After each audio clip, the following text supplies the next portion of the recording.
आजच्या आपल्या भक्ती सदस्याच्या क्लासमध्ये सर्वांचं हार्दिक हार्दिक स्वागत. आपण नेहमीप्रमाणे प्रार्थना घेऊया, गुरूंच्या चरणी वंदन करूया आणि आजच्या क्लासला आपण सुरुवात करूया. ओम नमो भगवते वासुदेवाय. ओम नमो भगवते वासुदेवाय. ओम नमो भगवते वासुदेवाय. ओम अज्ञानतिमिरान्धस्य ज्ञानाञ्जनशलाकया चक्षुरुन्मिलितं येन तस्मै श्रीगुरवे नमः. श्रीचैतन्यमनोभीष्टं स्थापितं येन भूतले स्वयं रूप कदा मह्यं ददाति स्वपदान्तिकं. वन्देऽहं श्रीगुरो श्रीयुतपदकमलं श्रीगुरुन् वैष्णवाञ्च श्रीरूपं साग्रजातं सहगण रघुनाथान्वितं तं सजीवं साद्वैतं सावधूतं परिजनसहितं कृष्ण चैतन्य देवं श्रीराधा कृष्ण पादान् सवनललिता श्री विशाखान्वितांश्च. हे कृष्ण करुणा सिन्धो दीनबन्धो जगत्पते गोपेश गोपिका कांत राधाकांत नमस्तुते. तप्त कांचन गौरांगी राधे वृंदावनेश्वरी वृषभानुसुते देवी प्रणमामि हरिप्रिये. वाञ्छाकल्पतरुभ्यश्च कृपा सिन्धुभ्येव च पतितानां पावनेभ्यो वैष्णवेभ्यो नमो नमः. नमो ॐ विष्णुपादाय कृष्णपृष्ठाय भूतले श्रीमते भक्तिवेदान्त स्वामिन् इति नामिने. नमस्ते सरस्वती देवे गौरवाणी प्रचारिणे निर्विशेष शून्यवादी भाषत देशतारिणे. जय श्री कृष्ण चैतन्य प्रभु नित्यानंद श्री अद्वैत गदाधर श्रीवासादि भक्तवृंद. हरे कृष्णा कृष्ण कृष्ण हरे हरे राम राम राम हरे हरे कृष्ण कृष्ण कृष्ण हरे हरे हरे राम राम राम हरे हरे. श्री श्री राधा गोविंद की जय हो. चैतन्य महाप्रभु की जय हो. श्रील प्रभुपाद की जय. गुरु महाराज की जय. हरे कृष्ण सर्वांना. आजच्या भक्ती सुधाच्या क्लासमध्ये सर्वांचं हार्दिक हार्दिक स्वागत आहे. आपण नेहमीप्रमाणे आपला जो अभ्यास आहे तो सुरू करणार आहोत, पण जे नवीन आलेले मेंबर आहेत त्यांच्यासाठी थोडीशी माहितीचा भाग म्हणून मी सांगेन. आपला भक्ती सदाचार जो वर्ग आहे त्याचे 4 मॉड्यूल आहेत. तर पहिलं मॉड्यूल आहे भक्ती सदाचार किंवा वैष्णव सदाचार, की ज्याच्यामध्ये आपल्याला पूर्ण वैष्णव आचरण कसं करायचं तर ह्याच्याविषयी आपण माहिती देतो. त्यानंतर दुसरं मॉड्यूल आहे की तिथे भगवान यांचे जे 10 अवतार आहेत त्यांचा आपण खूप सखोल अभ्यास करतो आणि त्या माध्यमातून आपल्या जीवनामध्ये जे भागवतातले उपदेश आहेत ते कसे उतरवायचे किंवा आचरणात आणायचे हे आपण शिकतो. त्यानंतर तिसरं जे मॉड्यूल आहे आपलं की ज्यामध्ये आपण आपल्या गुरुशिष्य परंपरेतले विविध आचार्य आहेत, म्हणजे जी आपली ब्रह्म मध्व गौडीय परंपरा आहे यातले जे विविध आचार्य आहेत त्यांची चरित्र अभ्यासतो की त्यांनी कशी भक्ती साधण्याचे प्रयत्न केले आणि त्यातून आपल्याला कशी प्रेरणा घेता येईल आणि आपण कशा पद्धतीनं भक्ती साधना सेवा करायची आणि प्रचार प्रसार करायचा. तर अशा पद्धतीनं हे आपण अभ्यासतो तिसरं मॉड्यूल. आणि चौथ्या मॉड्यूल मध्ये काय आहे की भागवतातल्या विविध भक्तांनी भगवानांचे जे उच्च कोटीचे शुद्ध भक्त आहेत त्यांनी ज्या विविध स्तुती केल्यात आणि त्याद्वारे भगवानांची आराधना कशी करायची, भगवानांची सेवा आपण करायची म्हणतो, पण त्या सेवेसाठी आधी शरण भाव आवश्यक आहे आणि हा शरण भाव आपल्या अंगी कसा येईल आणि त्याद्वारे त्या शरण भावाने आपण भगवान यांना कसं आळवायचं. तर अशा सुंदर सुंदर प्रार्थना आहेत भक्त जे आहेत भगवानांच्या, म्हणजे प्रल्हाद महाराजांच्या, पृथू महाराजांच्या, माता कुंती यांच्या माता देवहूती यांच्या अशा खूप सुरेख प्रार्थना आहेत. अशा जवळजवळ आपण 27 स्तुती अभ्यासतो 4थ्या मॉड्यूलमध्ये. तर आपला हा क्लास आता पहिल्या मॉड्यूल पासून पुन्हा नव्याने सुरू झालाय. पहिलं एक आपलं जे म्हणजे एक क्लासचं म्हणजे 4 मॉड्यूलचं एक चक्कर असतं आणि हा क्लास पूर्ण होतो. आणि पहिली 2 मॉड्यूल झाली की सर्वांना म्हणजे सर्व डिसायपल्सना एक सर्टिफिकेट मिळतं की जे व्यवस्थित अटेंड करतात क्लास न चुकता सिन्सिअरली आणि जे उपस्थित राहतात तर त्यांना म्हणजे हा सर्वे होतो आणि आता तुम्हाला फॉर्म देण्यात येईल. म्हणजे इकडे अभ्यासासाठी कुठलेही असेसमेंट नाहीये किंवा कुठले क्विज नाहीये आपल्या क्लासमध्ये, पण तुमचा एक जो फीडबॅक फॉर्म आहे तो आम्ही तुम्हाला पाठवू भरायला. आणि जे सिन्सिअरली अटेंड करून फीडबॅक फॉर्म भी भरतात दर क्लासला तो शेअर केला जाईल आजपासून. तर त्यांचा अटेंडन्स अशा पद्धतीने थोडक्यात आम्ही ट्रॅक करतो की सिन्सिअरली सगळेजण येत आहेत ना. आणि त्यांना ते सर्टिफिकेट आपण इश्यू करतो 2 मॉड्यूल झाले की, पहिलं भक्ती सदाचारचं आणि दुसरं दशावतारचं. मग त्यानंतर पुढचे 2 मॉड्यूल झाले की एक सर्टिफिकेट इश्यू करतो. असं भक्ती सदाचारचे 2 सर्टिफिकेट आपल्याला इश्यू होतात. तर सगळ्यांनी सिन्सिअरली अटेंड करायचा प्रयत्न करूया की ज्यायोगे आपण वैष्णव म्हणून घडू, त्याचबरोबर भागवतातले उपदेश आपल्याला समजतील. त्याचबरोबर आपल्याला भगवान यांनी अवतार का घेतले आणि भगवानांच्या अवताराचं प्रयोजन काय होतं आणि त्यामधून त्यांनी कसा उद्धार केला आपल्यासारख्या सामान्यांचा, हे आपण शिकू. आणि त्याचबरोबर आचार्यांनी कशा पद्धतीने प्रचार प्रसार करून उद्धार केला आपल्यासारख्या सामान्यांचा आणि मग आपण काय शिकायचं त्यातून, की त्यांचं जे जीवन चरित्र आहे तर त्याच्यातून आपण कसा बोध घ्यायचा आणि त्याद्वारे आपण कसे भक्ती साधनेचे सेवेत प्रयत्न करायचे. असं खूप सुंदर 4 मॉड्यूल्सचा हा प्रवास आहे. तर सगळ्यांनी अटेंड करायचा प्रयत्न करूया, उपस्थिती आपली नेहमी ठेवूया, नोट्स बनवूया. कारण हा जो कोर्स आहे ह्याच्यामध्ये जवळजवळ सगळे वैदिक जे स्क्रिप्चर्स आहेत, त्याचबरोबर श्रील प्रभुपादांचं लिखाण, त्याचबरोबर श्रील प्रभुपादांच्या ग्रंथामधले जे तात्पर्य आहेत त्यातले संदर्भ आणि विविध पुराण किंवा जे सगळे जे वैदिक स्क्रिप्चर्स आहेत त्यातले संदर्भ, त्याचबरोबर श्रील प्रभुपादांनी जी त्यांच्या भक्तांना पत्र लिहिली त्यातले संदर्भ आणि भक्तांची जी निरीक्षण आहेत जी प्रत्यक्ष श्रील प्रभुपादांच्या संपर्कात आले तर त्यांचे अनुभव, त्यांचे निरीक्षण, असं सगळ्याचं सार आहे. म्हणजे आपल्याला जे काही म्हणजे इथे पीपीटीच्या माध्यमातून किंवा जे काही शिकायला मिळेल, हे सगळं सार जे म्हणतो ना कृष्ण भावनेचं, ते इथे एकत्रितपणे शिकायला मिळेल, की असं कुठल्याही क्लासमध्ये आपल्याला मिळू शकेल असं नाही. तर त्या दृष्टीने आपण सगळ्यांनी नोट्स देखील बनवूया, की ज्या लाईफ लाँग ठरतात आपल्याला आचरणात उतरवायच्या दृष्टीने. तर आता आपण म्हणजे ही सगळी माहिती घेतली, तर आता आपण आपल्या आजच्या अभ्यासाकडे वळूया. तर आपण पाठ 3रा अभ्यास होतो तो वैष्णव स्वच्छता. तर आपण पीपीटीच्या माध्यमातून वैष्णव स्वच्छतेचे जे निकष आहेत श्रील प्रभुपाद यांनी मांडलेले ते अभ्यासले होते.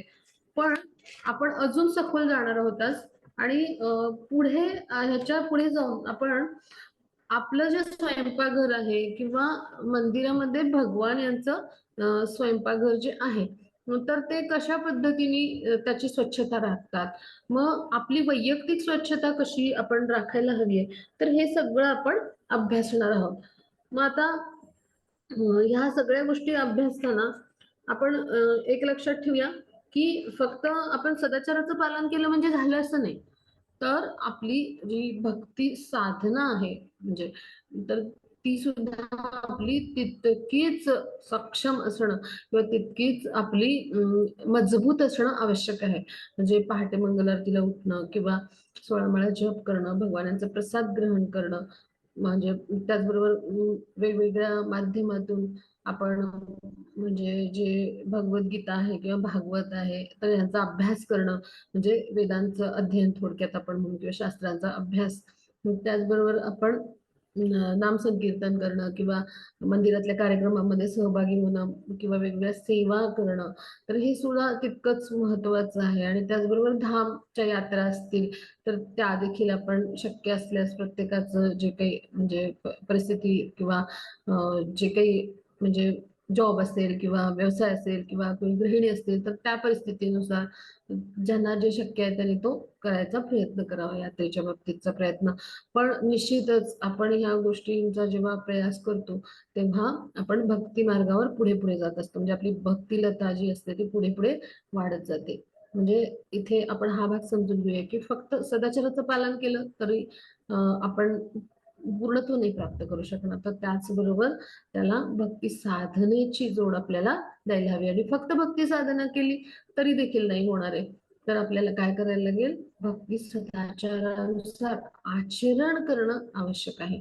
मग तेच आपण शिकतो आहोत. मग ह्याचाच भाग म्हणजे आपली वैयक्तिक स्वच्छता कशी असावी, तर ते आज आपण अभ्यासणार आहोत. मग त्याआधी आपण थोडस वैयक्तिक स्वच्छतेला जाण्याआधी आपण वेगवेगळे जे म्हणजे भगवान यांच्याशी संबंधित पवित्र वस्तू आहेत, तर त्यांची आधी स्वच्छता कशी करायची किंवा ह्या पवित्र वस्तू कशा हाताळायच्या हे समजून घेऊया. आणि त्यानंतर आपण वैयक्तिक स्वच्छतेवर पण जाणार आहोत.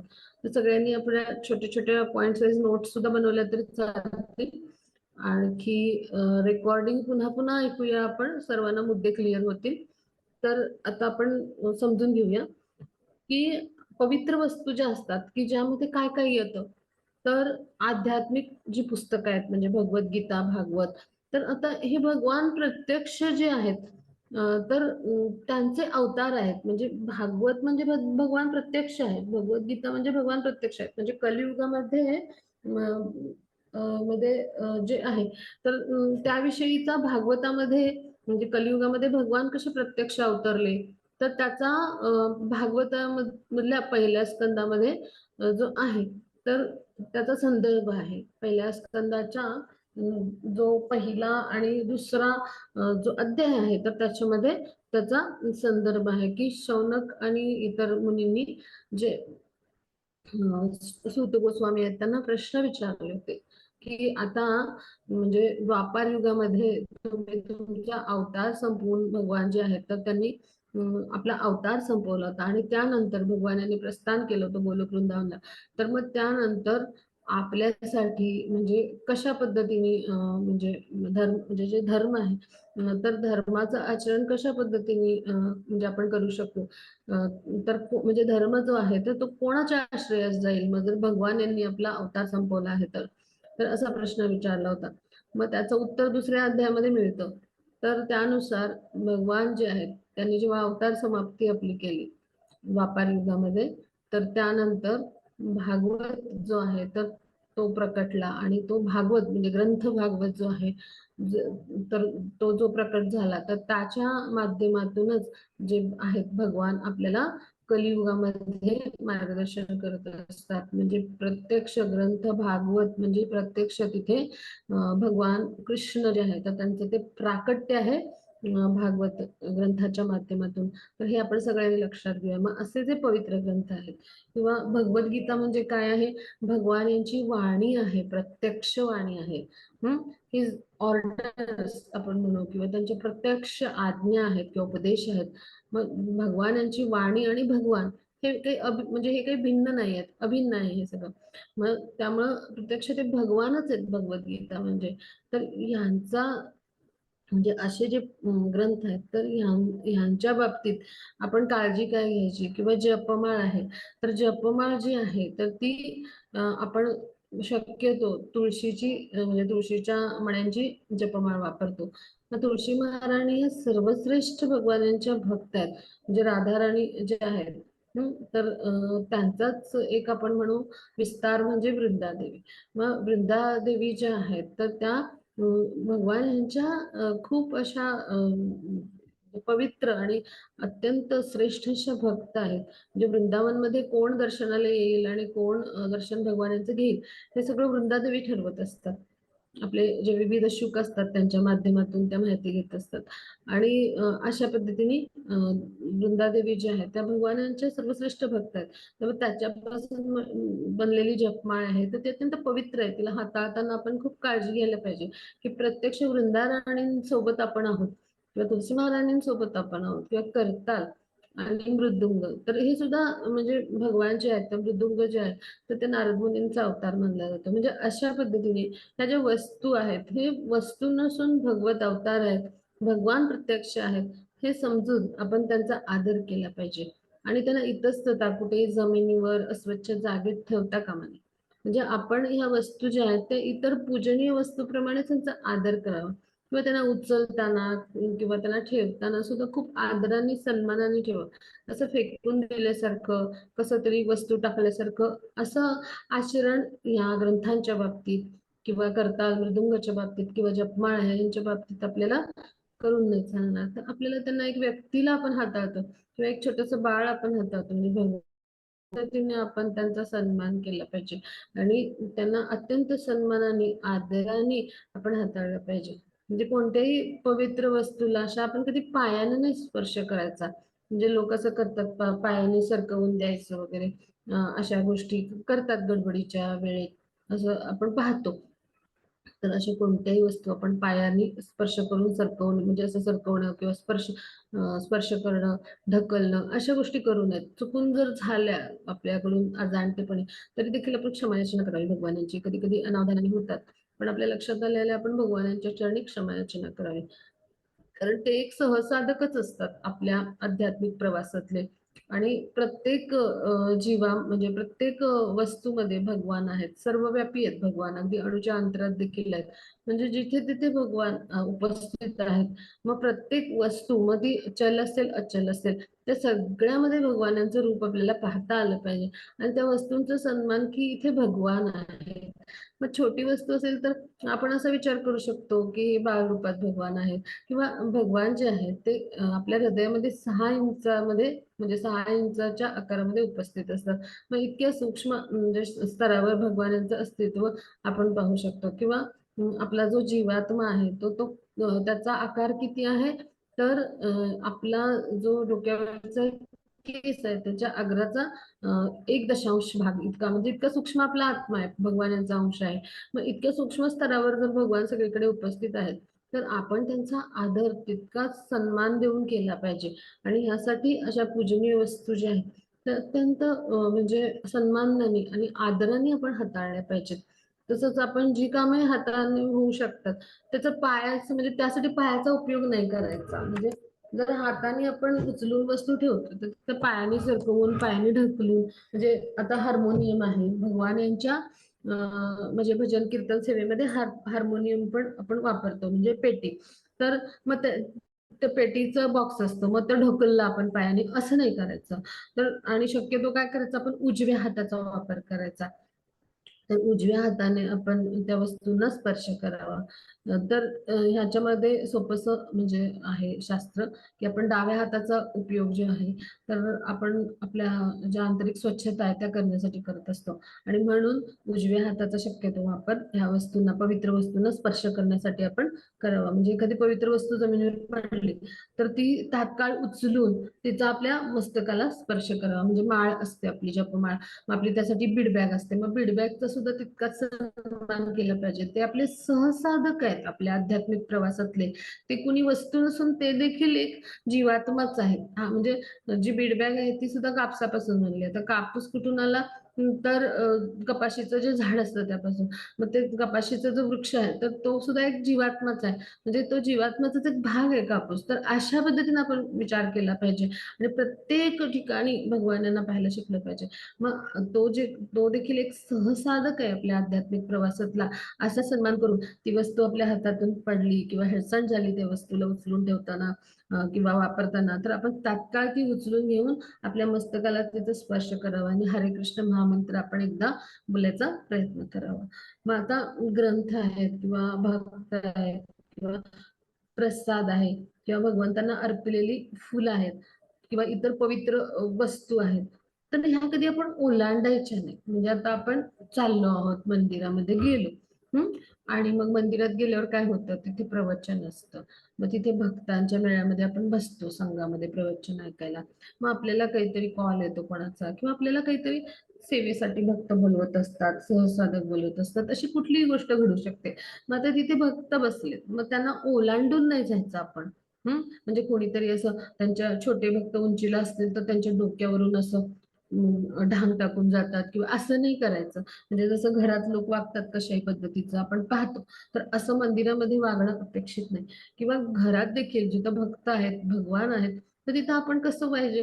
तर आपण भक्तांना ओलांडून न जाता आपण भक्तांना थोडस खुणेने सांगून थोडीशी मोकळी जागा करण्यासाठी त्यांना विनंती करून त्यांच्या शरीराला पाय आपला नाही लागेल अशा पद्धतीनं आपण तिथून जायचं आहे. म्हणजे आपण वाट निर्माण करायची, आपल्याला मार्ग निर्माण करायचा भगवान भक्तांना विनंती करून खुणेनी करून किंवा सांगून अशा पद्धतीने एका भक्तांनी दुसऱ्या भक्ताला सांगितलं, दूर असतील भक्त तर असा निरोप देऊन आपण आपल्यासाठी वाट निर्माण करायची किंवा इशारे करून आपण करतो ना अशा गोष्टी गर्दीच्या ठिकाणी. मग अशा पद्धतीनं आपल्यासाठी मार्ग मोकळा करायचा आणि आपण तिथून व्यवस्थित वाट काढून जायचा प्रयत्न करायचा.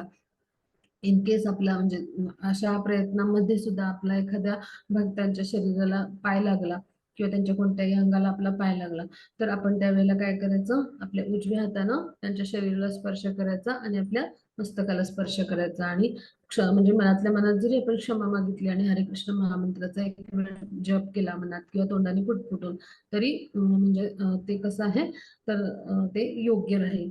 मग आता हे का ओलांडू नये म्हणजे ह्याला सुद्धा महत्व आहे. म्हणजे तर प्रसाद आहे, मग प्रसाद ठेवलेला आहे तर त्याच्या म्हणजे प्रसाद असा डिश मध्ये ठेवलाय किंवा बाउल मध्ये ठेवलाय असे मांडून ठेवले तर त्याला ओलांडून आपण गेलो असं करू नये.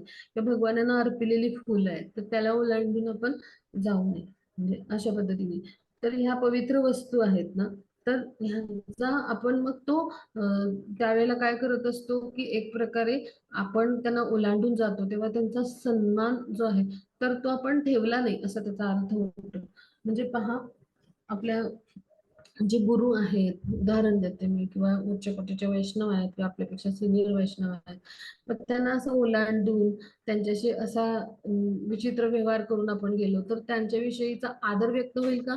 बिलकुल नाही. मग ग्रंथ म्हणजे सुद्धा काय, ग्रंथ भागवत आहेत, प्रत्यक्ष भगवान कृष्ण आहेत. भक्त म्हणजे काय, वैष्णव आहेत, ते उच्च कोटीचे भगवानांचे भक्त आहेत. प्रत्येकाच्या हृदयामध्ये कृष्ण वास करतात. किंवा प्रसाद, भगवत प्रसाद म्हणजे काय, भगवानांचं उच्छिष्ट आहे. भगवान यांची प्रत्येक वस्तू, भगवानांना अर्पिलेलं फूल काय आहे, निर्माल्य आहे. मध्ये भगवान यांचं म्हणजे सर्वश्रेष्ठ असे भगवान आहेत, त्यांच्या चरण कमलांशी अर्पण झालेलं ते फूल आहे. म्हणजे त्या म्हणजे असा जो जीवात्मा आहे फुलाच्या रूपातला, तर तो म्हणजे त्याचं जी सेवा आहे ती सर्वश्रेष्ठ सेवा त्यानं केली आहे. की भगवानांच्या चरण कमलांशी सर्व आपले सर्वस्व अर्पण केलं त्यांनी आणि अशा पद्धतीने आपल्या जन्माचं सार्थक केलंय. मग असा जो भगवान यांचा भक्त आहे फुलाच्या रूपातला उच्च कोटीचा जीवात्मा जो आहे तर त्याला जर आपण ओलांडून गेलो तर तो प्रत्यक्ष भगवान यांचाच आपण एक प्रकारे अनादर केल्यासारखं घडतं. कारण भगवान यांच्या चरण कमलांशी स्थान मिळणं म्हणजे सोपी गोष्ट नाहीये. कारण असे उच्च कोटीचे वैष्णव जे आहेत, भगवानांचे शुद्ध भक्त, भगवानांच्या चरण कमलांशी स्थान मिळावं म्हणून त्यांना आळवीत असतात आणि प्रयत्न करत असतात आणि भगवत कृपेने त्यांना चरण कमलांशी स्थान मिळतं. असे जे सर्वश्रेष्ठ वैष्णव असतात ते गुरु असतात आणि असे शुद्ध भक्त असतात. मग अशा सर्वश्रेष्ठ वैष्णवांमध्ये भगवानाला अर्पण केलेली फुलं किंवा असे सर्वश्रेष्ठ म्हणजे जे भक्त असतात भगवानांचे, किंवा ग्रंथ म्हणजे भगवान यांचंच रूप आहे, किंवा जो प्रसाद आहे भगवानांचा ते भगवानांचं उच्छिष्ट आहे. म्हणजे भगवान सेवक आहेत हे एक प्रकारे, भगवानांचे भक्त पण आहेत. तर मग अशा भगवत सेवकांचा, अशा सर्वश्रेष्ठ वैष्णवांचा आपण अनादर करून चालेल का? म्हणून त्यांना आपण ओलांडू नये आणि त्यांचा सन्मान करावा. मग म्हणजे ते जर असे असतील म्हणजे तिथे आपल्या समोर उपस्थित असतील तर आपण काय करावं की आपण त्याच्या बाजूने जावं आणि त्यांचा सन्मान करावं. म्हणजे मनातल्या मनात आपण त्यांच्याविषयी सन्मान व्यक्त म्हणजे त्यांच्याविषयी आदर किंवा आपण सन्मान व्यक्त करू शकतो की नाही. किंवा आपण असं निर्माल्य पाहिलं तर आपण काय करू शकतो, मनातल्या मनात दंडवत करू शकतो. किंवा प्रसाद आहे तर ते सगळ्यांसाठी वाटप सुरू असतं तेव्हा आपण कशा पद्धतीनं घेतो, म्हणजे फुल जरी आपल्याला सुवासासाठी दिलेलं असतं तरी आपण त्याचा सुवास घेताना मनातल्या मनात किंवा पुटपुटून काय म्हणायचं, जय भगवत प्रसाद, प्रत्येक वेळी आपण हे अभ्यासलंय. म्हणजे इतकं त्याचा सन्मान होणं आवश्यक आहे. मग परिस्थितीनुसार मनातल्या मनात म्हणू शकतो, तोंडाने पुटपुटून म्हणू शकतो. आपण ते पाहिलं नुसतं, आपल्यापर्यंत अजून ते वास घेण्यासाठी नाही आले किंवा आपल्याला अजून प्रसाद नाही मिळालाय किंवा आपल्या त्या भगवत भक्ताची भेट नाही झाली, पण भगवत भक्ताची भेट झाली नसेल किंवा त्या ग्रंथ जे आहे तर ते असे मंदिरामध्ये असतात, स्टोअर मध्ये असतात, मंदिरामध्ये व्यासासनाच्या आसपास जे टेबल असतात किंवा कपाट असतात तिथं ग्रंथ असतात. मग त्यांचा सन्मान आपण केला पाहिजे. त्यांना पाहून आपल्या मनात भगवान यांची छबी उमटली पाहिजे किंवा आपल्या मनामध्ये हरे कृष्ण महामंत्राचा जप आला पाहिजे किंवा आपल्या मनामध्ये आपण त्यांना साष्टांग दंडवत, जर प्रभूजी असतील तर किंवा माताजी असतील तर पंचांग प्रणाम अशा पद्धतीचा आपला भाव असला पाहिजे. तर अशा पद्धतीचे आपले प्रयत्न असावेत. आता पवित्र वस्तू एका व्यक्तीकडून दुसऱ्या व्यक्तीला देताना आपण त्याच्या फेकून भिरकावून दिल्यासारख्या म्हणजे देऊ नये. म्हणजे आपण घरात करतो पहा, म्हणजे सगळ्या जणांच्याकडे आता हा अनुभव असेल, अशी दुरून वस्तू द्यायची असेल तर पहा, अशा पद्धतीने आपण फेकतो आणि कॅच करा म्हणतो, हो की नाही? किंवा बाल्कनीत आपण असो आणि खाली कोणी उभे असतील, आपण पहिल्या मजल्यावर असतो. मी उदाहरणं देते आपल्या सामान्य जीवनातली. तर आपण साधारण अशा पद्धतीच्या गोष्टी करतच असतो सगळेजण. मग आपण अशा पद्धतीनं वस्तूवरून काहीतरी खाली फेकतो आणि भिरकावतो आणि ती तुम्ही पकडा सांगतो. मग ह्या सगळ्या गोष्टी ज्या आहेत ना, अशा पद्धतीनं मंदिरामध्ये किंवा भगवान जिथे आहेत, तर तिथे भगवान यांच्या ज्या पवित्र वस्तू आहेत, तर त्या अशा पद्धतीनं फेकल्या, भिरकावल्या जाऊ नयेत. म्हणजे त्यामुळे ते काय होतं, तर त्यांचा जो पावित्र्य आहे, तर एक प्रकारे ते म्हणजे ते पावित्र्याचा दर्जा आपण कमी करतो किंवा त्यांचा सन्मान कमी करायचा प्रयत्न करतो. म्हणजे हे सगळे आसुरी कृत्य आहेत. तर ह्या कृती आपण टाळाव्यात. आपण ते व्यवस्थित त्याचा सन्मान करून व्यवस्थित त्या आपल्या हातात मध्ये घेऊन व्यवस्थित काळजीपूर्वक त्याची देवाणघेवाण करू शकतो, हो की नाही? म्हणजे उदाहरणार्थ गोपीचंदन मला कोणीतरी मागितले स्टोअरमध्ये, मी आहे सेवा द्यायला. मग त्या स्टोअरमध्ये जिथे असेल तिथून घेऊन मी जर अशा पद्धतीनं त्या भक्ताकडे असं फेकलं, हा कॅच करा, तर हे आवडेल का? म्हणजे हे योग्य वाटेल का? हे आचरण कसं आहे? तर कोणाला हे पाहिल्यावर आवडेल का? म्हणजे आपल्याला सुद्धा कळतं की त्याच्यातून किती तमोगुणी स्पंदन येतात. म्हणजे भगवान यांचं जे पवित्र भक्त आहेत गोपी, तर त्यांचा म्हणजे त्यांनी जिथे देह अर्पण केले, असा जो गोपी तलाव आहे द्वारकेला, तर तिथे त्या तलावातली जी मृदा आहे ते म्हणजे गोपीचंदन आहे. त्यांच्या ज्या अस्थी आहेत, तर त्यांची जी मृदा बनली, तर ते म्हणजे गोपीचंदन आहे. ते अत्यंत सुगंधी आहे. म्हणजे आणि अशा पद्धतीनं भगवान यांच्या चरणी समर्पित झालेल्या गोपींच्या म्हणजे शरीराची आणि अस्थींची ती मृदा म्हणजे ते एक प्रकारचं चंदन आहे आणि ते आपण आपल्या कपाळावर जे आहे ते धारण करत असतो. मग अशा पद्धतीच्या ज्या पवित्र वस्तू आहेत, त्यांची काळजीपूर्वक आपण जी आहे ते देवाणघेवाण करावी. त्यांचा अनादर आपण बिलकुल करू नये. आता जपमाळ आहे, ग्रंथ आहेत, गोपीचंदन ह्या पवित्र वस्तू आपण आपलं जे बाथरूम किंवा ज्याला स्नानघर म्हणतो किंवा टॉयलेट किंवा ज्याला शौचालय म्हणतो, तर तिकडे घेऊन जाऊ नयेत कधी. तर आपण सगळ्यांनी लक्षात ठेवूया. म्हणजे काही जण नवीन असतील तर त्यांना कसं वाटतं की आता आपण अंघोळ झाल्यावर गोपीचंदन आपल्या कपाळावर तिलक लावायचं आहे. ठीक आहे. तर तिलक लावायचंय, तर तो तिलक लावताना काय होतं की विसरतो लावायला जेव्हा नवसाधक भक्तीमध्ये येतो. मग काही जण काय करतात, तो बाथरूम मध्येच नेऊन ठेवतात. म्हणजे आपलं जे स्नानघर आहे तिथे. तर बिलकुल ही गोष्ट करू नये, हे चुकीचं आहे. कारण स्नानघर म्हणजे काय, आपल्या भौतिक शरीराची बाह्य स्वच्छता आपण करतो आहोत, हो की नाही? मग आपल्या जननेंद्रियांपासून म्हणजे सगळ्यांची स्वच्छता आपण जिथे करतो किंवा आजकाल कसं आहे की आताच्या आधुनिक युगामध्ये बाथरूम मध्येच कमोड असतं, टॉयलेट असतं.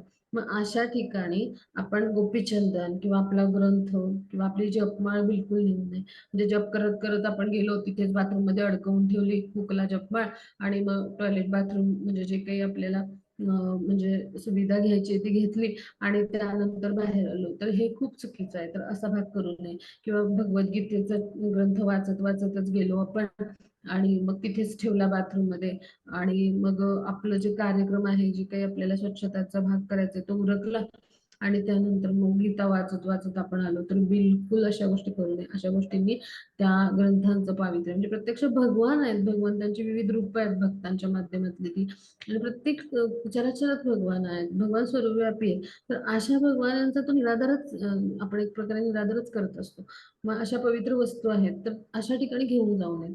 किंवा गोपीचंदन जे आहे ते आपण आपल्या म्हणजे स्नानगृहाच्या बाहेर ठेवायचं. की आपण अंघोळ करून आल्यानंतर म्हणजे एखाद्या डब्बीमध्ये किंवा एखाद्या बाउलमध्ये किंवा अशा पद्धतीनं म्हणजे स्वच्छ अशा बाउलमध्ये असं आपण ठेवू शकतो. किंवा एखादा प्लास्टिकची डबी आहे किंवा कुठलीही म्हणजे किंवा प्लास्टिकचा बॉक्स आहे म्हणजे असे अनेक प्रकारचे आपल्याला म्हणजे मिळू शकतात माध्यम की ज्याच्यात आपण व्यवस्थित ते झाकलं जाईल अशा पद्धतीने ठेवू शकतो. तर अशा पद्धतीने गोपीचंदन जे आहे तर ते व्यवस्थित आपण ठेवायचा प्रयत्न करावा आणि ते स्नानगृहाच्या बाहेर ठेवायचं आणि त्याचं तिलक आपण 12 अंगावर लावतो. किंवा नवसाधकांना फक्त कपाळावरच तिलक लावायचं माहित असतं. आता भक्ती सदाचार क्लासमध्ये 12 अंगावर कुठे कुठे तिलक लावायचे हे देखील आपण शिकणार आहोत. जे साधक दीक्षित आहेत आता त्यांना माहिती आहे 12 अंगावर कसे तिलक लावायचे, त्याचं महत्व काय आहे. पण आता जे नवसाधक आहेत तर त्यांना हे पुढे कळणार आहे. मग आता आपण काय करूया, आपल्याकडे जे गोपीचंदन आहे तर ते अशा पद्धतीने त्याची काळजी घेऊया. एखाद्या डबीत व्यवस्थित ते ठेवायचं, म्हणजे त्याचं पावित्र्य आपण, ती देवाची वस्तू आहे, पवित्र म्हणजे भगवान जितके परमपवित्र आहेत तितकीच पवित्र ती वस्तू आहे. म्हणून ते भगवान सेवक म्हणायचं. अशा अशा ज्या वस्तू आहेत त्यांना भगवान सेवक आहेत ते सगळे, भगवानाचे साधक आहेत तर त्यांचा आपण तितकाच सन्मान केला पाहिजे जितका एका उच्च कोटीच्या वैष्णवाचा आपण करतो. कारण आपण जे आहेत ते आपण पतित जीवात्मा आहोत, तर त्याद्वारे आपण त्यांचा सन्मान करून त्यांचे सुद्धा आशीर्वाद घ्यायचा प्रयत्न करतो आणि यासाठी या वस्तू अशा ठिकाणी घेऊन जाऊ नयेत. मग गुरु आणि भगवान श्रीकृष्ण जे आहेत त्यांच्या प्रतिमा जे आहेत त्या अत्यंत काळजीपूर्वक आणि आदराने हाताळतात. म्हणजे आता जी प्रतिमा फोटो अत्यंत काळजीपूर्वक म्हणजे पुसताना त्यांची काळजी घ्यायची किंवा त्यांना अत्यंत आदराने हाताळतात. म्हणजे ती एक वस्तू म्हणून न हाताळता प्रत्यक्ष साक्षात भगवान श्रीकृष्ण तिथे आहेत, साक्षात गुरु महाराज तिथे आहेत, हा जर भाव आपल्या हृदयामध्ये प्रकट झाला किंवा आपण ह्या भावाने प्रत्यक्ष गुरुचरण आहेत, गुरु तिथे उपस्थित आहेत आणि ते असतातच तिथे उपस्थित, तर आपल्यासारख्या म्हणजे पतित जीवात्म्यांकडून म्हणजे आपला जो देह आहे तो भौतिक आहे, तर अशा जीवांकडून सेवा स्वीकारण्यासाठी फोटो किंवा प्रतिमा म्हणजे मूर्ती ज्याला म्हणतो आपण, अशा अवतारात भगवान येतात, म्हणजे अर्चावतार म्हणतो आपण. मग जिथे भगवान यांचं म्हणजे अगदी हरे कृष्ण नाव जिथं लिहिलेलं असतं किंवा कृष्ण नाव जिथं लिहिलेलं असतं तिथे सुद्धा भगवान उपस्थित असतात. मग अशा वस्तूंचा आपण अत्यंत काळजीपूर्वक आणि आदराने जो आहे तो सांभाळ केला पाहिजे, त्या हाताळल्या पाहिजेत. म्हणजे असं कसं तरी आपण त्या वस्तू उचलल्या, काही गडबडीने उचलल्या असं नाही करून चालणार. तर अत्यंत आदराने जी फोटोची फ्रेम आहे गुरूंची अशा दोन्ही हातात धरून व्यवस्थित ठेवून देऊन त्या जागेवर किंवा पुसताना किंवा पूजा करताना व्यवस्थित त्याचा म्हणजे आपण जो आहे तर योग्य प्रकारे त्यांना हाताळणं आवश्यक आहे. म्हणजे अत्यंत पावित्र्य त्यांचं जपून तिथे प्रत्यक्ष भगवान उपस्थित आहेत, आपले गुरु उपस्थित आहेत, अशा पद्धतीने त्यांचा आपण जो आहे तो सांभाळ आणि त्याची काळजी घेणं आवश्यक आहे. मग आता हरिनामचा आदर आहे पहा सगळ्यांकडे असते, मग त्याच्याविषयी विशेष माहिती आपण घेऊया की या वस्त्रावर भगवान यांचं पवित्र नाम छापलेलं असतं, असं हरे कृष्ण किंवा राधा कृष्ण असं लिहिलेलं असतं पहा. काही याच्यावर हरे कृष्ण महामंत्र लिहिलेला असतो. मग आता जिथं म्हणजे ज्या वस्त्रावर भगवान यांचं पवित्र नाम छापलं जातं ना, तर ती वस्तू भगवान हे स्वतः परमपवित्र आहेत, है ना. 10व्या अध्यायात येतो श्लोक असा, म्हणजे की भगवान कसे आहेत, परमधाम परम पवित्र अशा पद्धतीने. तर मग भगवान इतके पवित्र आहेत, मग त्यांचं नाम आणि भगवान यामध्ये काही म्हणजे अभिन्नता नाहीये, म्हणजे ते एकच आहे. जिथे भगवानाचं नाम आहे तिथे भगवान प्रत्यक्ष आहे. मग असं नाम देखील तितकंच पवित्र आहे, हरिनाम प्रभू येते. मग जिथं जिथं भगवानांचं नाम आहे ते छापलेलं असतं, लिहिलेलं असतं, तिथं त्या नामाच्या उपस्थितीमुळे ती वस्तू पवित्र बनते आणि त्यामुळे तिथं जमिनीला स्पर्श म्हणजे झाला नाही पाहिजे. किंवा हरिनाम चादर आपण परिधान केली तर त्या भक्तांनी ती काढून योग्य स्थळी ठेवली पाहिजे, म्हणजे तिचा हाताळणं आहे तिच्याविषयी किंवा तिचा सांभाळ आहे तर इथे प्रत्यक्ष भगवान आहेत अशा पद्धतीने आपण केलं पाहिजे. तसंच भगवानांचं चित्र किंवा भगवानांचं नाम असं छापलेल्या म्हणजे टी शर्ट पण असतात बा किंवा शर्ट असतात, सदरे असतात म्हणजे कुर्ते म्हणतो आपण त्याला, तर त्यांची सुद्धा अशीच काळजी घेतली पाहिजे. म्हणजे ते आपण घालू शकतो, वापरू शकतो, पण त्यांचा आपण योग्य सन्मान केला पाहिजे की तो प्रत्यक्ष भगवान उपस्थित आहेत आणि मी कसाही करून तो शर्ट आहे तो घातला आणि फेकून दिला, सदरा आहे तो घातला फेकून दिला, असं नाही करून चालणार. तर त्यांना अत्यंत सन्मानपूर्वक आपण हाताळलं पाहिजे. किंवा कपडे वगैरे धुत असताना मोठे मोठे ब्रश वापरून खसा खसा धुतले जातात कपडे, तर बिलकुल नाही. अत्यंत म्हणजे काय म्हणतो आपण कोमल पद्धतीनं, म्हणजे असे असे शर्ट, असे सदरे किंवा असे हरिनाम चादर किंवा अशा गोष्टी की ज्याच्यावर भगवान यांचं नाव लिहिलंय तर अत्यंत कोमल पद्धतीनं, म्हणजे इथे आपण एखाद्या छोट्या बाळाला कशी अंघोळ घालत असतो किंवा आपल्याला जर कोणी असं खसाखसा घासून, म्हणजे जसे प्राण्यांना घासून मोठ्या ब्रशनी, म्हणजे गाई म्हशीनं घासून त्यांचं अंग, म्हणजे त्याची कातडी राठ असते म्हणून आपण घालताना पाहतो पा शेतकरी लोक घालतात आंघोळ. मग अशा पद्धतीनं जर आपल्याला कोणी घासून आंघोळ घातली तर आवडेल का? किती वेदना होतील. मग हीच काळजी आपल्याला अशा वस्तू आहेत तर त्यांची स्वच्छता करताना घ्यायची, की तिथे प्रत्यक्ष भगवान आहेत. मग त्यांच्या अंगावर असा खसा ब्रश फिरवून चालेल का? म्हणजे इतक्या म्हणजे सखोल स्तरावर आपण विचार करून जिथे तिथे प्रत्यक्ष भगवानांचं अस्तित्व समजून घेऊन ते आहेतच तिथे, आणि त्या पद्धतीने त्यांना सन्मान देऊन त्यांना हाताळण्याचा, म्हणजे त्यांना जे आहेत तर अत्यंत आदराने आपण हाताळण्याचा प्रयत्न करायचा आहे. भगवान कसे आहेत आपले? मूळ जे भगवान श्रीकृष्ण आहेत त्यांचं रूप कसं आहे? श्यामसुंदर आहेत, म्हणजे किशोरवयीन आहेत. म्हणजे त्यांची जी त्वचा आहे ती किती नाजूक आहे, आणि भगवान इतके सुकुमार, इतके सुंदर आहेत. म्हणजे जिथे भगवान नाम आहे तिथे भगवान उपस्थित आहेत. मग असे जे सुंदर आणि षडेश्वरांनी युक्त असलेले भगवान आहेत, तर त्यांना आपण किती काळजीपूर्वक हाताळलं पाहिजे पहा. मग अशा पद्धतीने आपण ही काळजी घ्यायची. आता दंडवत घालताना आपण काय करतो? आता जे हे जे असतात प्रभू जी असतात ते काय करतात? साष्टांग दंडवत घालतात, हो की नाही? मग साष्टांग दंडवत जे आहे तर ते घालत असताना आपण काय करत असतो, की साष्टांग दंडवत जे आहे तर त्याचा म्हणजे एक जो जी पद्धत आहे, म्हणजे सगळ्यांना आता माहिती आहे की साष्टांग दंडवत जे घालत असतो तर त्यावेळेला आपण गळ्याची जपमाळ अडकवलेली असते थोडक्यात. तर गळ्यात आपल्या जी जपमाळ असते, अशा पद्धतीने इकडून गळ्यात आपण जपमाळ अडकवलेली असते. मग त्या जपमाळेचा जमिनीला स्पर्श होणार नाही ना, किंवा कोणाच्या हातात जपमाळ असते बरं का. आणि मग काय होतं, की आपण दंडवत घालायला असं जातो, भगवान यांना पण दंडवत घालतो आपण. मी तुम्हाला कृती दाखवते सगळ्यांना, म्हणजे ते सर्वांना लक्षात येईल. एकच मिनिट, मी माझी जपमाळ हातात घेते आणि सगळ्यांना कृती दाखवते, म्हणजे सर्वांना लक्षात येईल.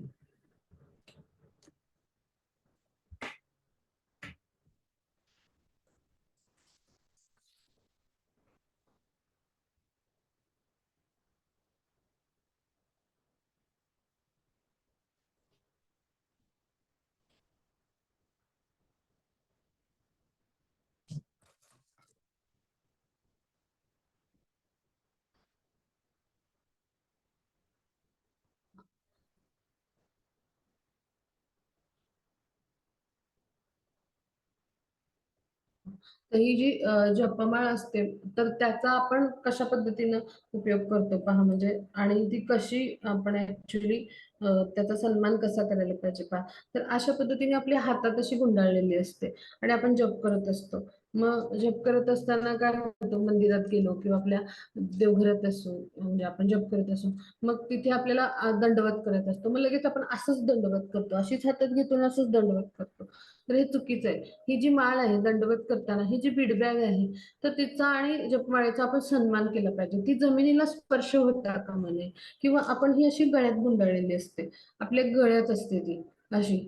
मग आपण जेव्हा वागतो एखाद्या वैष्णवांचा सन्मान करायला, म्हणजे त्यांना दंडवत करायला, पंचांग प्रणाम किंवा प्रभूजी असतील तर साष्टांग, मग त्यावेळेला ही अशी गळ्यात अडकवली असते, मग ही जमिनीला स्पर्श होते ना, तर अशी ती स्पर्श होणार नाही. तर ही आपण काळजी घेणं आवश्यक आहे. म्हणजे काय, की त्याच्यावर देखील आपल्या बीडबॅगवर पण राधाकृष्णांचं, शिलप्रभुपाद, म्हणजे असे विविध चित्र असतात पहा. मग त्यांचा सुद्धा आपण सन्मान ठेवणं आवश्यक आहे. म्हणजे जपमाळेचा सन्मान तर व्हायलाच पाहिजे, पण भगवान यांचं चित्र असतं तर राधा गोविंदांचं चित्र असतं, किंवा कृष्णांचं चित्र असतं, म्हणजे त्याच्यावर देखील मग त्या हरिनामाचा पण सन्मान व्हायला पाहिजे, किंवा आपले जे गुरु आहेत, आचार्य आहेत, गुरु शिष्य परंपरेचे, त्यांचा पण सन्मान व्हायला पाहिजे. आणि त्याचबरोबर जपमाळ ही जमिनीला स्पर्श होणार नाही याची दक्षता घ्यावी. ते दंडवत घालण्यापूर्वी ती काढून आपण बाजूला ठेवायची. आणि ती जमिनीवर नाही ठेवायची. तर एखादं आसन पाहिजे त्याला, म्हणजे आपण जप करताना देखील आसन घेऊन बसतो पहा, दर्भाचं आसन किंवा बसकर किंवा सतरंजी असं घेऊन बसत असतो. मंदिरामध्ये सोय असते, आपल्याला आसन मिळतं बसायला. मग अशा एखाद्या आसनावर, किंवा सतरंजी घातलेली असते, मोठा गालीचा घातलेला असतो, चटई घातलेली असते, मग त्या ठिकाणी ती ठेवायची. आणि मगच, किंवा अडकवायला असे हुक्स असतात मंदिरामध्ये भक्तांना, आपण जातो तर, म्हणजे अशा पद्धतीने ती ठेवायची. किंवा अशी काही सोय नसेल, आपण एखाद्या ठिकाणी गेलो तर दुसऱ्या भक्ताच्या हातात हातात देऊ शकतो, आपण आपल्या पर्समध्ये घालू शकतो, किंवा असं आपले बॅग असतात, म्हणजे आपण गेलेली पिशवी असते, म्हणजे काहीतरी आपल्याकडे असा दुसरा पर्याय उपलब्ध असतो. तर अशा पद्धतीने तिचा सन्मान करायचा आणि मग आपण दंडवत करायचा. तर जेणेकरून की ती जमिनीला स्पर्श होणार नाही याची काळजी घ्यायची. मग आता वस्त्रालंकार आहेत किंवा भांडी आहेत भगवान यांची, किंवा अर्च वगैरे विघ्नाशी संबंधित उपकरण आहेत, म्हणजे काय, शंख असतात, शंखाचे स्टँड असतात, घंटा असतात, पंचारती म्हणजे असे दिवे असतात, किंवा एक दीप असतो म्हणजे तुळशी आरतीच्या वेळेला असतो. पंचारती म्हणजे भगवान यांच्या मंगलारतीला आपण वापरतो पाच दिवे असलेला. तर असे असतात, किंवा आचमन कप असतात, असे पात्र असतात किंवा पळी असतात, त्यासाठी म्हणजे आचमन करण्यासाठी जी पळी असते. तर असे विविध उपकरणं असतात. मग ही जी वस्त्र किंवा भांडी आहेत ती योग्य ठिकाणी त्याची स्वच्छता करून आपण ठेवायला पाहिजे. म्हणजे वस्त्र सुद्धा कशी भगवान यांची ती धुतली जातात. म्हणजे आता जे मंदिरात मेंगलोरला आले होते सेवा द्यायला त्यांना माहितीये, किंवा जे मंदिराशी संबंधित आहेत त्यांना, लोकल म्हणजे जे मंदिर टेम्पल आहे तिथे जे जातात त्यांना माहितीये की तिथं भगवानांचे कपडे जे आहेत तर ते धुण्याची सेवा असते. रोज विशिष्ट भक्त करतात ते. तर त्यावेळेला ते भगवानांचे कपडे व्यवस्थित धुवून स्वच्छ वाळवून ते घड्या घालून व्यवस्थित, आणि श्रील प्रभुपादांचे जर कपडे असतील तर त्यांना इस्त्री करून अशा पद्धतीने भगवानांचे कपडे सुद्धा व्यवस्थित इस्त्री करून असं ठेवत असतात. म्हणजे भगवानांचा जो रुमाल आहे, आपण रुमाल ऑफर करतो भगवानांना, हो की नाही, तर त्याची घडी सुद्धा कशी घालतो आपण, त्रिकोणी घालतो. मग त्याला देखील इस्त्री करून त्याची त्रिकोणी घडी घालून म्हणजे तो व्यवस्थित आपण ठेवला पाहिजे. म्हणजे अशा पद्धतीने त्यांची आपण योग्य ती काळजी घेतली पाहिजे. म्हणजे वस्त्र आहेत, वस्तू आहेत, ते व्यवस्थित घडी घालून ठेवल्या पाहिजेत. जे मेंगलोरला आले होते त्यांनी पाहिले की कशा पद्धतीने आपण भगवान यांच्या किंवा गुरूंच्या वस्त्रांची काळजी घेत होतो, किंवा त्यांच्या वस्तू कशा पद्धतीने आपण हाताळत होतो. अगदी कपडे धुताना सुद्धा भगवान किंवा गुरूंचं जे म्हणजे श्रील प्रभुपादांचे जे वस्त्र आहे ते आपल्या सिंकला किंवा कपडे धुत असताना जमिनीला त्याचा स्पर्श होणार नाही ह्याची आपण काळजी घ्यायची, कारण तो अनादर असतो त्यांच्याविषयी. किंवा खाली नाही ठेवायच्या त्या वस्तू धुतल्यानंतर सिंकमध्ये एखाद्या दगडावर धुण्याच्या. तर मी जे कोणी आले असतील त्यांना आठवतं की साबणाच्या पाण्याच्या बादलीमध्ये ते कपडे बादलीमध्येच धुवायचे, चोळून चोळून हाताने, आणि त्यानंतर ते काय करायचे, दुसऱ्या बादलीमध्ये स्वच्छ करायचे. अशा पद्धतीनं पाणी बदलून ते 2-3दा स्वच्छ करायचे, आणि त्यानंतर ते पिळून तो पुन्हा पाण्यामध्ये, पुन्हा ते काय करायचे, त्या बादलीमध्येच ते पिळायचे, पण ते बादलीला किंवा जमिनीवर कुठे टच नाही होणार, खाली न ठेवता आपण ते बादलीमध्ये स्वच्छ करून 2-3दा पाणी बदलून स्वच्छ करतो, आपण पिळतो तशा पद्धतीने ते करून घेऊन ते काय करायचे, आपण दोरीवरती नेऊन वाळत घालायचे. मग सगळ्यांना अशा पद्धतीने भगवानांचे कपडे कसे धुवायचे हा भाग जो आहे तर तो आपण शिकवला होता मध्ये सेवा करण्यासाठी. इथे जे दीक्षित भक्त आहेत की जे बेंगलोरला आले होते इनॉग्रेशन फंक्शन साठी, तर त्यांनी तो शिकून घेतलाय. किंवा भगवानांची भांडी होती तर ती कशी घासायची, पितांबरीनं पितळेची भांडी होती. मग काही याला स्टीलची पण, म्हणजे स्टीलचे स्टँड सारखे जे असे असतात त्यांच्यासाठी स्टील किंवा डिटर्जंट आपण वापरलं. मग तिथे आपण काय केलं, तर ती भांडी जी आहे ती व्यवस्थित घासून वाळवून व्यवस्थित ती ठेवली होती पुसून, की त्याच्यावर एकही डाग राहता कामा नये. आणि ती व्यवस्थित कशी रचून ठेवली होती, तर जसे सेट आहेत तशा पद्धतीने आपण रचून ठेवायचं, की ज्या त्या वेळी आपल्याला ती भांडी मिळावीत, किंवा ज्या त्या कपाटामध्ये पण आपण नेऊन ठेवायचं. थोडंसं आपलं मंदिर अंडर कन्स्ट्रक्शन असल्यामुळे थोडंसं पाठीपुढे व्हायचं त्यावेळेला, पण जास्तीत जास्त प्रयत्न काय असतो म्हणजे साधकांचा, की जिथल्या तिथं ती भांडी व्यवस्थित ठेवली जावीत. आणि अशा पद्धतीनं आपण भांड्यांची किंवा भगवानांचे कपडे आहेत तर त्यांची आपण काळजी घेतली पाहिजे. मग आता अस्वच्छ जागा आहे किंवा वस्तू आहे, तर त्याला आपल्या हाताचा स्पर्श झाला तर विग्रहांच्या उपकरणाला स्पर्श करण्यापूर्वी आपले हात स्वच्छ धुवायचे. म्हणजे काय, की अस्वच्छ जागा म्हणजे आता असं आपण आलो आणि असं भिंतीला हात लावला एखाद्या, पण एखाद्या पिलरला हात लावला, मग तो कुठलाही असू दे, मंदिराचा असू दे ना ते कुठलाही, म्हणजे हा, किंवा दुसरं एक उदाहरण देते की अस्वच्छ जागा म्हणजे काय, की आपण काहीतरी स्वच्छता करून आलो बाहेरच्या भागातील मंदिराच्या, मग तिथे आपण डस्टबिनला हात लावला म्हणजे किंवा जिथे कचरा फेकतो तर अशा ठिकाणी जाऊन आलो आपण, म्हणजे उघड्या पायाने जाऊन आलो किंवा आपण हात लावला अशा ठिकाणी. हम्म किंवा जिथे डस्टबिन आहे तर ते उघडून आपण तिथं काहीतरी त्याच्यात टाकलं, म्हणजे अशी अनेक उदाहरणं मला देता येतील. तर अशा ठिकाणी जेव्हा आपल्या हाताचा स्पर्श होतो अशा स्वच्छ जागेत किंवा अशा वस्तू किंवा म्हणजे ज्या वेळेला आपल्याला भगवानांची सेवा करायला जायचंय किंवा भगवानांच्या उपकरणांना म्हणजे विग्रहाचे उपकरण म्हणजे काय भगवानांच्या प्रत्यक्ष सेवेत जे आहेत असते भगवान सेवक त्या उपकरणांना, आता जी मी सगळी नावं घेतली, शंख आहेत, त्यानंतर फुलांची डिश असते भगवानांच्या, नंतर भगवानांची आरतीची प्लेट असते, पंचारती असते, एक म्हणजे एकदीप असतो, त्यानंतर घंटा असते, शंख स्टँड असतात, आचमन पात्र असतात, पळी असते त्यात घालायची. तर अशा सगळ्या वस्तू आहेत विविध. तर ह्या सगळ्यांना आपण हात लावायला जाऊ नये, त्यासाठी आपण काय केलं पाहिजे, त्या सगळ्यांना स्पर्श करण्यापूर्वी स्वच्छ हात धुवायचे आणि त्यानंतर आचमन करून आपण त्यांना स्पर्श केला पाहिजे. म्हणजे काय की भगवान परमपवित्र आहेत, मग अशा अस्वच्छ जागा ना, म्हणजे आपण मंदिराच्या जरी भिंतीला हात लावला तरी आपण काही रोज ती घासून पुसून स्वच्छ करत नसतो, हो की नाही. म्हणजे अशा कुठल्याही वस्तूला आपला हात लागला की जिथे म्हणजे ती काही अस्वच्छच असली पाहिजे असं नाही, पण थोडीफार धूळ त्या वस्तू म्हणजे तिथे असू शकते ना, म्हणजे अशा पद्धतीने. आणि किटाणू काही आपल्याला सगळे दिसू शकत नाहीत, न दिसणारे पण असतात स्वच्छता जरी आपण केली. म्हणून अशा कुठल्याही वस्तूस आपला हात लागला की आपण काय करायचं की हात स्वच्छ धुवायचे आणि त्यानंतरच भगवानांच्या उपकरणांना स्पर्श करायचे. किंवा आता दुसरं उदाहरण देते की आपण अशा पद्धतीने काय करतो की आपल्या शरीराची वैयक्तिक स्वच्छता आपण केलेली असते, अंघोळ करून आलेलो असतो भगवानांच्या सेवेमध्ये. घरात पण आपण भगवानांची अल्टर असेल तर सेवा करत असतो किंवा फोटोच्या माध्यमातून किंवा ग्रंथांना पण आपण स्पर्श करत असतो, भगवद्गीता भागवत किंवा वेगवेगळे आपण ग्रंथ आता वेगवेगळ्या लेवल शिकतो, अभ्यासतो. मग हे सगळे भगवानांचे एक प्रकारचे रूप आहेत ना विविध. मग आता कोणी असं नाकात बोट घालतो, कोणी असं तोंडात बोट घालतं, दातात काहीतरी टोक करतं, कोणी कानात बोट घालून कान असं खाजवतं, कोणी डोळे असे चोळतं, कोणी डोक्यात असं खाजवतं. मग असं करून त्या ग्रंथांना वगैरे स्पर्श करू नये, म्हणजे टाळावे आपण. किंवा स्पर्श करू नये, म्हणजे भोग प्लेटला आपण स्पर्श केला ज्यात आपण भोग दाखवणार आहोत भगवानांना किंवा भगवानांच्यात आपण आरती करणार आहोत त्या प्लेटला स्पर्श केला, मग अशा गोष्टी टाळाव्यात. ही वैयक्तिक स्वच्छतेमध्ये येईल, पुढे मुद्दे येणार असेल. पण अशा पद्धतीने मंदिरात सुद्धा आपण काळजी घेतली पाहिजे. आपण हात नेहमी स्वच्छ धुवायचे आपले, आणि जेव्हा आपण काळजी घेत असतो भगवान म्हणजे यांच्या सगळ्या उपकरणांची किंवा त्या वस्तू हाताळत असतो तेव्हा अशा कुठल्या गोष्टी आपण करायच्या नाहीत. आपले हात असे लांब ठेवायचे शरीरापासून, अशी सवय ठेवायची, कारण अशा गोष्टी घडतात अनावधानाने. तर ह्या आपण टाळायच्या, म्हणजे त्याद्वारे आपण भगवानांचा एक प्रकारे अनादर टाळत असतो किंवा आपण त्यांचा एक प्रकारे जास्तीत जास्त कसं सन्मान आदर करता येईल हा प्रयत्न करत करत असतो. म्हणजे आपलं जितकं समर्पण, आपलं जितकी दक्षता तितकं भगवान यांच्याविषयीचं जो भाव आणि प्रेम आहे तर ते तितकं अधिक आहे हे लक्षात येतं. जर आपण असे गाफील राहिलो तर याचा अर्थ आपल्याला भगवानाच्या विषयी सन्मान नाही, तितकी दक्षता नाही.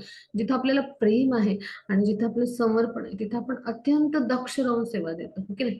मग अशा पद्धतीने आपण सेवा द्यायचा प्रयत्न करायचा, कारण भगवान काय बघतात, आपलं भाव आणि प्रेम बघतात, हो की नाही. मग आता पुढचा भाग म्हणजे काय की आता भगवान श्रीकृष्ण आणि त्यांच्याशी संबंधित जी उपकरण आहेत ते कोणत्याही प्रकारची भिन्नता नाहीये. म्हणजे भगवान यांची उपकरणं, भगवान सेवक आणि भगवान म्हणजे त्यांना भगवान सेवक म्हटलं जातं. तर भगवानाची उपकरण आणि भगवान यांच्यात कुठलीही भिन्नता नाहीये. मग त्यांचा अनादर करणं म्हणजे भगवान श्रीकृष्णांचाच अनादर केल्यासारखं आहे आपण. आणि त्यामुळं ह्याने काय होईल, आपल्या हृदयामध्ये जी शुद्ध भक्ती प्रकट व्हायला पाहिजे, तिचा उदय व्हायला पाहिजे, तो होणारच नाही जर आपण अशा पद्धतीने अनादर केला तर. आणि म्हणून ह्यासाठी काय करायला पाहिजे की ती निरनिराळी उपकरणं सामान्य वस्तू नसून त्यांचा उपयोग भगवान श्रीकृष्णांच्या प्रत्यक्ष सेवेमध्ये आपण रोज करतो आहोत. आणि त्यामुळे ते इतके पूजनीय आहेत, म्हणजे त्या पंचपात्राचं किंवा आचमन पात्राचं किती भाग्य आहे की त्याच्यामध्ये म्हणजे त्याच्यामधलं पाणी आहे ते भगवान यांच्या म्हणजे चरणांशी म्हणजे जे आहे अभिषेक करण्यासाठी वापरलं जातं. किंवा भगवान जे आहेत तर त्यांच्या मस्तकावर अभिषेक करण्यासाठी त्यातलं जे पाणी आहे ते शंखामधून त्या जे आहे तर ते भगवान यांच्या म्हणजे भगवान जे आहेत तर यांच्यावर त्यांचा अभिषेक केला जातो. मग अशा पद्धतीने त्यांचा आपण म्हणजे आदर करायला पाहिजे. किंवा जे पंचारती आहे तर त्यांनी प्रत्यक्ष भगवान यांना रोज आपण औक्षण करतो. म्हणजे भगवान ते जे आरती आहेत ते स्वतः स्वीकारतात ती भगवान म्हणजे इतकं ते उपकरण महत्वाचं आहे. म्हणजे भगवत सेवक आहे ते. आणि त्या म्हणजे भगवान यांच्यासाठीचे उपचार करण्यासाठीची ती उपकरण आहेत. तर ती उपकरण आणि भगवान यांच्यात काहीच भिन्नता नाहीये. ते प्रत्यक्ष भगवान यांचंच रूप असल्यासारखं आहे. इतके ते पूजनीय आहेत आपल्यासाठी. हे सदैव आपण ध्यानात ठेवलं पाहिजे. असं दक्ष राहिलं पाहिजे. म्हणजे भगवान यांना म्हणजे जे आहेत तर त्यांना भोग दाखवण्यासाठी आपण घंटेचा नाद करत असतो. मग ती जी घंटा आहे त्याचा नाद करत असतो. तर ती घंटा म्हणजे भगवान यांचंच रूप आहे प्रत्यक्ष. आणि तितकीच ती पूजनीय आहे असा आपला भाव असला पाहिजे आणि असा आपण सन्मान केला पाहिजे. आणि मग आता वैयक्तिक सवयी आपल्या त्याच्यावर थोडस आपण जाऊया. तर आता भागवतामध्ये काय सांगितलंय की भागवताचा जो तिसरा स्कंद आहे त्याच्यातल्या 20वा जो म्हणजे अध्याय आहे तर त्याच्या म्हणजे 20व्या अध्यायातला 46वा श्लोक आहे. तर त्याच्यामध्ये काय सांगितलंय की पहाटे सूर्योदयापूर्वी 1.5 तास असलेला जो काळ आहे त्याला म्हणायचं ब्रह्ममुहूर्त. तर पहाटे म्हणजे कधी? तर साधारण सूर्योदयापूर्वी म्हणजे कधी? तर हा पण भाग आपण समजून घेऊया. साधारण 3:20 म्हणजे मिनिटांनी ब्रह्ममुहूर्त सुरू होतो. आता वेगवेगळे स्टेट्स आणि देश यानुसार साधारण आपण 3 वाजताचा काळ पकडूया. कमी जास्त तफावत राहील. तर 3 वाजल्यापासून म्हणजे तर तो सूर्योदयापर्यंत म्हणजे तर अशा पद्धतीनं म्हणजे 3 ते साधारण आपण धरू की काही ठिकाणी 5:30 पावणे 6ला सूर्योदय होतो, काही ठिकाणी 6. तर 6 पर्यंत तो वेळ असतो. मग 3:30 ते 6 साधारण वेळ अशी गृहीत धरतात. 3:20 ते 6 तर हा ब्राह्ममुहूर्त आहे. मग या ब्राह्ममुहूर्त म्हणजे म्हणजे काय तर सूर्योदयाच्या पूर्वी 1.5 तास जो असतो काळ त्याला म्हणायचं ब्राह्ममुहूर्त.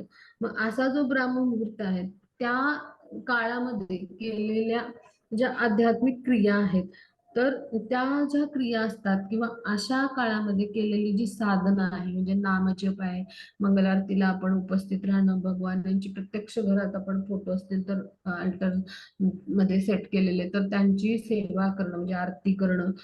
तर हे सगळं जे आहे किंवा गुरुपूजा करणं म्हणजे तर हे सगळं जे आहे म्हणजे तर प्रत्यक्ष आपण आरती करणं भगवानांची त्यानंतर गुरुपूजा असते. ब्राह्ममुहूर्तावर आपल्याकडून आरती झाली पाहिजे आणि गुरुवंदना झाली पाहिजे जसं आपण पहाटे उठून जोडतो ऑनलाईन लिंक वरती.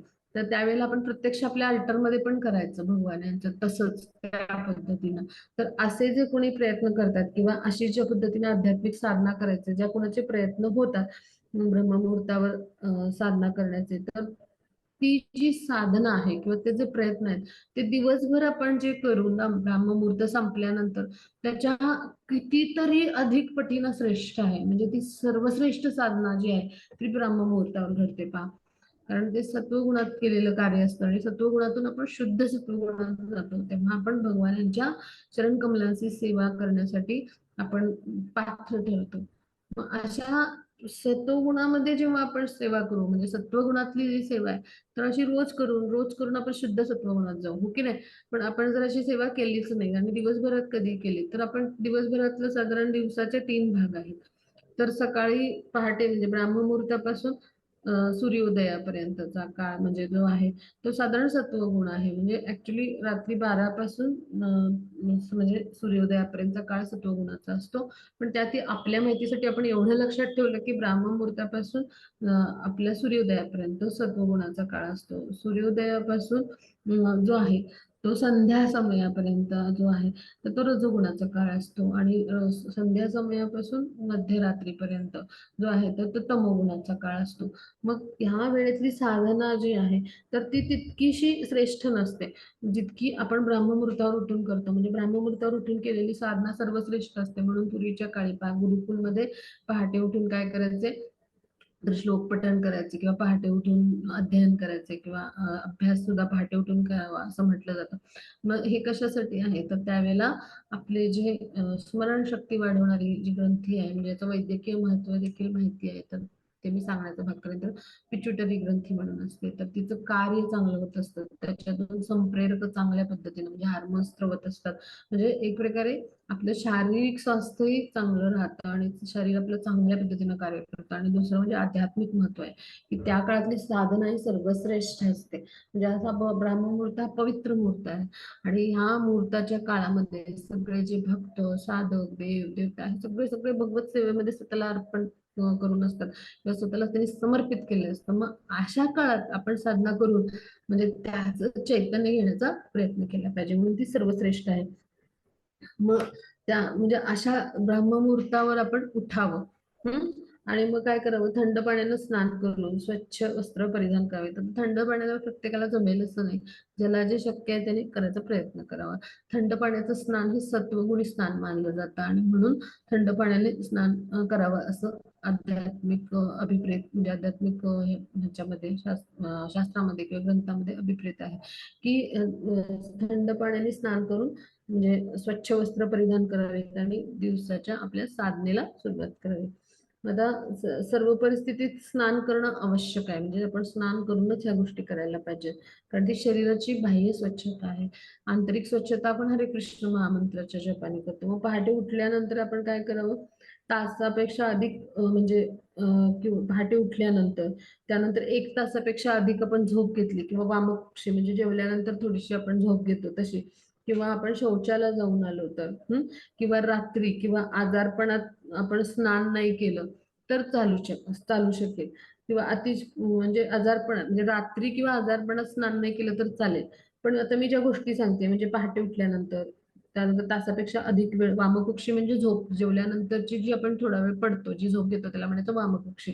अशी झोप किंवा नुसती झोप घेतली आपण थोडा वेळ, किंवा आपण शौचास जाऊन आलो म्हणजे टॉयलेट जाऊन आलो, किंवा अतिशय आपल्याला घाम आला, अंग भिजून गेले घामाने, किंवा आपण एखाद्या अंत्ययात्रेत जाऊन आलो, किंवा कोणत्याही प्रकारे दूषित झालो, म्हणजे स्त्रियांमध्ये आता मासिक धर्म असतो की नाही, मग अशा पद्धतीनं म्हणजे जेव्हा असं अशा पद्धतीनं आपण असतो तर त्यावेळेला आपण स्नान करणं अपेक्षित आहे. म्हणजे अशा सगळ्या वेळी आपण स्नान करणं जे आहे तर ते अपेक्षित आहे. म्हणजे काय तर त्यावेळेला आपण वैयक्तिक स्वच्छतेचा भाग म्हणून स्नान जे आहे तर ते करायचं आहे. आणि त्याद्वारे आपण बाह्य शरीराची आपण स्वच्छता राखत असतो. म्हणजे आरोग्य तत्वांचं आपण व्यवस्थित पालन करायला शिकलं पाहिजे. मग आपली नखं असतात, मग ती आता नखं आपण आठवड्याच्या आठवड्याला अगदी बारीक अशी कापून त्यात घाण नाही ना अडकली स्वच्छ करावीत. आंघोळीनंतर थोडीशी कापून ती स्वच्छ केली की सोपं जातं.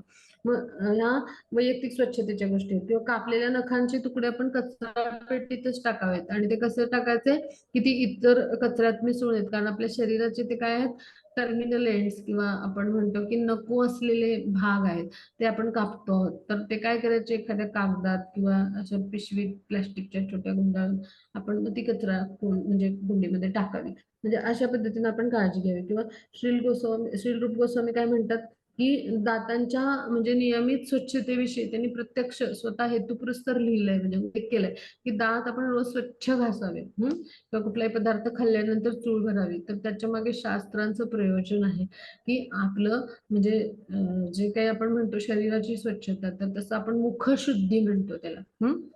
ठीक आहे. तर अशा पद्धतीने म्हणजे कुठलाही पदार्थ खाल्ल्यानंतर ते पदार्थ तुझा कसे आहेत, रजोगुणी आहेत, तमोगुणी आहेत की सत्वगुणी आहे आपल्याला माहिती नसतं. म्हणजे तर आपण पाहिलंय भगवद्गीतेमध्ये सत्वगुणी आहार, रजोगुणी आहार कसा असतो, तमोगुणी. मग त्यामुळे प्रत्येक म्हणजे सत्वगुण सुद्धा आपल्याला बांधतो